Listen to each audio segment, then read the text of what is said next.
Hello, my spooky seekers. Here's some more of my interview with Tya, and we're going to talk about her experiences of the paranormal.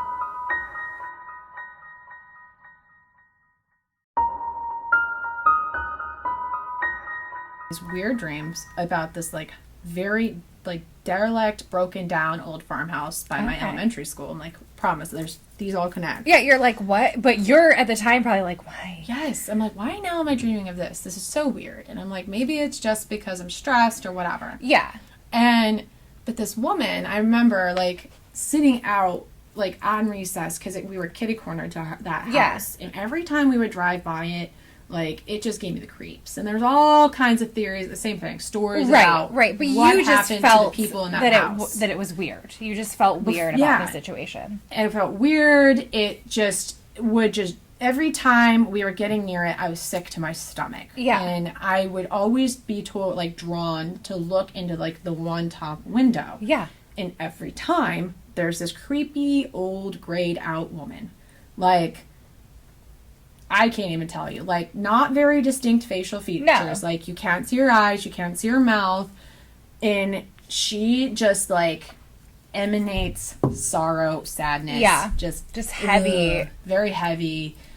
And all the kids were like, that house is haunted. That house is haunted, right? Yeah. So you're starting to think, well, maybe it's just because everyone's telling me this. They're putting the impression on me. Yeah, and that's what I was saying earlier about the screaming Mimi Yeah. thing. I'm like, maybe I just felt it because I wanted to hear it, or I knew it was supposed to be there. But then I started having, I remembered I had a dream about her, at least once a week as a kid. Yeah. And then I started having, as I moved away, the same dreams about her. In every dream, she takes me into the house. So crazy. I go up in a room, and there's a book.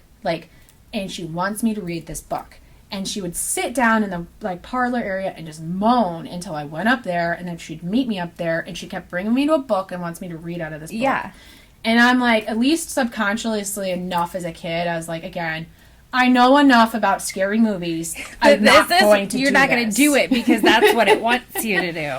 You don't do what the creepy things want you Tell to do. you to do. When they scream, But you in don't the run movie, towards they them. always do it. In the movie, they always do it. And it's like, but why? Why did an apocalypse happen? Why is would my you whole think life that? ruined? Why would you think that this person is like this book in this creepy house? That's the answer to everything. This is going to solve all my problems. Yeah, no, it's the opposite. We homie. just moved into this new home, and it's this beautiful life, and everything's going great. Yeah, so let's go to this creepy house and Hey. read this book in the that attic. creepy tire swing that's swinging with the haunted child on it. Let me go Totally meet it. fine. And you're like, no, you're nuts. You guys are all sadists. Go away from the bad energy. Go towards the good energy. Right. That's a When good they say go rule towards of the thumb. light, they mean that kind. Yeah, not like a spooky, ghostly light. Yeah, That's not the a light. tall, dark figure with no eyes. Let's go towards He's it. kind of glowy.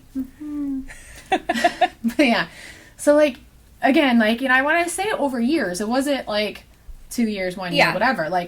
Mind Years. you, I'm into my 20s. Yeah, and I have keep a randomly having dream this nightmare. of someone that way that has gone over years. God. And so I'm just okay, whatever. And I start thinking about it more so when I moved back up here. Yeah. Because I had a dream about her right before I moved back here. Yeah. So then I'm thinking maybe I'm just stirring up old memories because of whatever. But then I also start thinking there is a very much draw and pull to come back here. Yeah. And I circle back around to that unfinished business, right? Right, of course. That led me into these woods Yeah. at the very You're beginning of the story. I went to the woods. Went to the woods and heard the creepy things. But yeah, I get back and do you watch Supernatural at all? Of course. I can't make this up. The moment I cross the border into Ohio, Carry On Wayward, my friend starts playing. Oh my gosh. See, that is the radio. On the telling radio. you things. I didn't pick it. It was on Girl, the radio. the radio tells me shit all the time. The radio tells me how to feel, what's going to happen, everything. And I'm driving into a thunderstorm. I'm like, You're come like, back. oh my God, There's a Sam and Dean, thunderstorm. where are you? This comes on. What? I know. And I'm like, okay, now I'm putting the pieces together. Yeah. And so I get to my sister's house, and we ended up having this is in that top 3 experience-wise. When I said fun one, not so fun one, this was not so fun one. I mean, this involved ancestral people having to get called in. And when I say it was like a house exorcism, but also too, it's like so this energy, there was two, that one and then the other one, and they were trying to like work together. Then come to find out, a family member also had something bound to an item in their house for the longest time. That's not a fun energy either. No. They all trinityed up because now you have three highly sensitive people in one house. My brother-in-law, myself, my sister, myself. Yeah. And these things were all like, we're coming for what we want. Yeah. So, in ways... Which, like, my God, what do you want? Like, isn't that always the thing? Like, what do you want? Apparently, they want you. Yeah, no, for sure. But it's like, what is that part of you that, like, they want? You know, that's these are that are saying that give and take, where it's like... In some ways, like she knew as a kid I was this impressionable, highly sensitive person. So she started from there. She started leeching onto me from there. And then like the energy that she drained from me throughout the years, and she drove me insane. And it can like make you sick. Mm-hmm. Like it is these ill. entities, demons, whatever you want to call them, because they can fit into any religion also. You can fit these beings into any religion.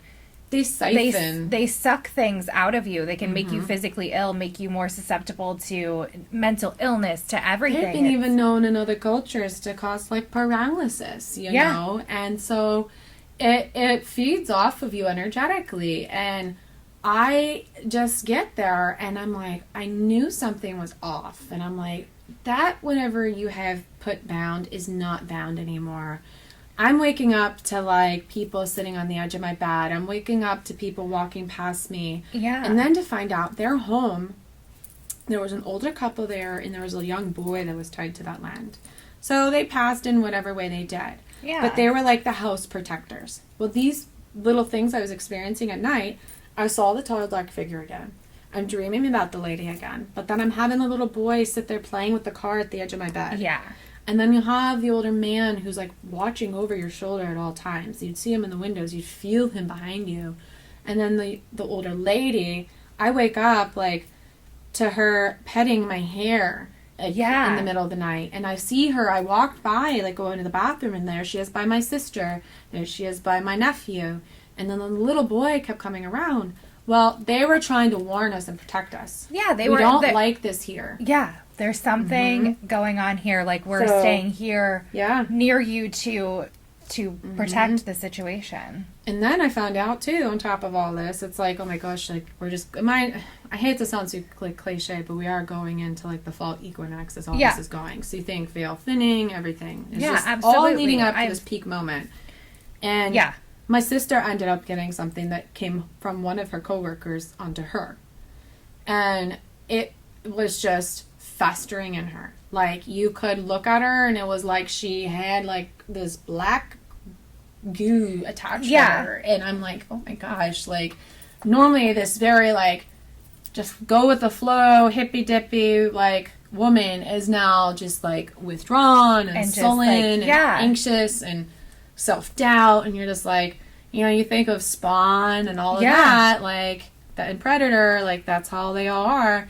And I was like, we gotta do something. I'm like, things are churning. Yeah. And so, mind you, it came to a peak where it's like basically we fill it building up. And I go to try and just do a basic house cleansing / binding. And putting up some barriers and everything. So we do all that, clean it all out, and things seem okay. But that's kind of how it works. They like to play with you. They're like, oh, you think I'm like gone? If we go down for a little bit, you're going to let your guard down, and here we come in full force. Yeah. Then it's like, people are getting hurt in the house. My nephew's out on the swing, and all of a sudden it just snaps and breaks. Yeah, just for no. My brother-in-law actually had, like, something physically attack him when that was, like, the peak moment. But for us, it was, like, these other things. Things being, like, thrown at you while you're in the shower. It didn't just fall. Like, I have a welt on my arm because the bottle that wasn't even in the shower, it's sitting there on the sink. It's like somebody threw it through. Like, it went through and hit me. Things are happening.